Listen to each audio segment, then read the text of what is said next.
नमस्कार, just look न्यूजमध्ये आपलं सहर्ष स्वागत आहे। मी सुफी सय्यद, आपण पाहता जस्ट लुक न्यूज। हा आहे माळीवाडा भाग आणि हे आहे वेशीच्या समोरचा हा रस्ता।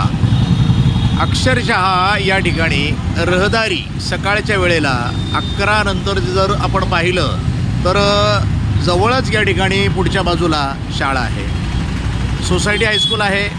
त्याचप्रमाणे या बाजूला अजूनही एक छोटी शाळा आहे आणि हा जो गजबजलेला भाग आपण बघतो, अक्षरशः या ठिकाणी रस्ता पूर्णपणे ब्लॉक होतो। समोरच मंदिर आहे आणि हा जो रस्ता असा या पद्धतीचा निमुळता, आता याला निमुळता म्हणावा की मोठा रस्ता म्हणावा हाच एक खूप मोठा प्रश्न आहे।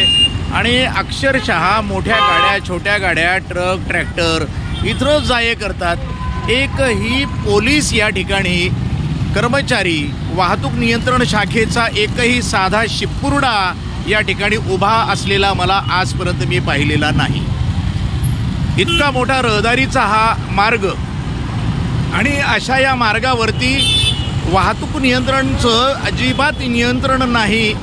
मला तर असं वाटायला लागलं की यांना अनियंत्रित सत्ता मिळाली की काय, आपल्या मनामध्ये जसं येईल त्या पद्धतीनं वागायचं आणि कोणालाही व्यवस्थितपणे त्याचं नियोजन करायचं नाही, असं एकंदरीत या वाहतूक नियंत्रण कक्षाचं हे कार्य झालेलं दिसतंय। गाड्या उचलण्यासाठी 2 गाड्या आलेल्या आहेत, म्हणजे रस्त्यामध्ये जर पार्किंग जर असेल आणि पार्किंग सोडून जर कोणी गाडी लावलेली असेल तर त्या ठिकाणच्या त्या गाड्या उचलायच्या आणि आपल्या गाडीवरती ठेवायच्या आणि अरेरावी करत समोरच्या ज्यांची गाडी असेल त्याच्याजवळून 500,000 रुपये पैसे वसूल करायचे।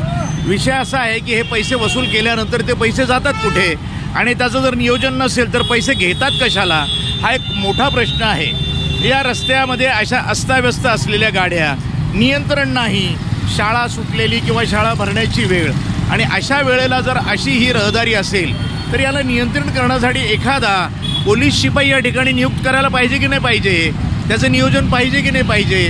पण ना आपल्या लोकप्रतिनिधींना याची चिंता नाही, DSPना या जिल्हा पोलीस अधीक्षकांना याची चिंता, कुणालाही या गोष्टीचं गांभीर्य लक्षात येत नाही।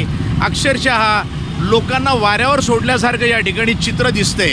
हे असं जर रोजचं चित्र मी बघतो आणि हा आजचाच नाही तर दररोज सकाळी 9 ते 12 वाजेपर्यंतचा हा प्रकार अशा पद्धतीनं इथे ही अशी मोठी गर्दी असते। शाळेच्या भरण्याची वेळ किंवा सुटण्याची वेळ त्यावेळेला अक्षरशः झोंबाझोंबी होते, एकमेकांना धडका मारल्या जातात आणि रस्ता अक्षरशः नियोजन नसल्यामुळं या ठिकाणी ही वाहतूक अशा पद्धतीनं जाते।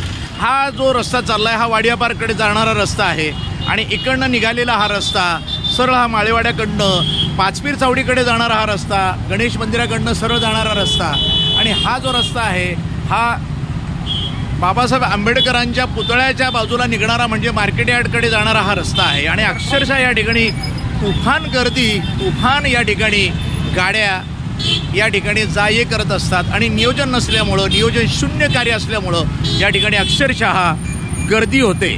त्यातनं वाट काढणाऱ्या आमच्या माता भगिनी, लहान चिले पिले यांनासुद्धा अक्षरशः जीव मुठीत धरून या ठिकाणाहून मार्गक्रमण करावं लागतं। वाहतूक शाखेचं या ठिकाणी केव्हा लक्ष येईल आणि केव्हा याचं निराकरण करणार हा एक खूप मोठा प्रश्न आहे। मी वाहतूक शाखेला आवाहन करतो या ठिकाणी येऊन त्यांनी किमान 1-2 वाहतूक पोलिसांची नियुक्ती करावी, जेणेकरून या ठिकाणचा हा जो रस्ता आहे याचं जे समस्या आहे हे समस्या दूर होण्यास मदत होईल। अशा पद्धतीनं जर वाहतूक शाखेनं व्यवस्थितपणे कार्य केलं तर नियोजन व्यवस्थितपणे होईल। जस्ट लुक न्यूजसाठी मी सुफी सय्यद, अहिल्यानगर।